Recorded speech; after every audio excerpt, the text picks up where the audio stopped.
హరి ఓం. దాత కాని వాడు తరచుగా వేడిన వాడు దాతయౌని వసుధలోన ఆవురు దర్భయౌని అబ్దిలో ముంచిన విశ్వదాభిరామ వినురవేమ. పీసినాసవాడిని ఎన్నిసార్లు దానం అడిగితే అన్నిసార్లు ఇస్తూ ఉంటాడు. అంత మాత్రం చేత వాడు దాత మాత్రం కాదు, వాడికి దాన గుణము అనేది లేదు కాబట్టి.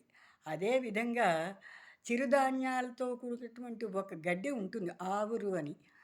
ఆ గడ్డిని తీసుకెళ్ళి సముద్రంలో ముంచినంత మాత్రాన్ని అది ఏమాత్రము దర్భ అయితే అవ్వదు. పవిత్రమైనటువంటి దర్భకిను దానగుణం కలిగిన వ్యక్తికిను చక్కటి పోలిక చెప్పారు మన వేమన గారు. మనం తెలుసుకుందాము. దానిలో ఉన్న విశేషం ఏంటో మనకు అర్థమై ఉంటుంది. మీరు నేర్చుకోండి, మీ పిల్లలకి నేర్పించండి. మీకు నచ్చితే లైక్ చేయండి, షేర్ చేయండి, సబ్స్క్రైబ్ చేయండి. నమస్కారం.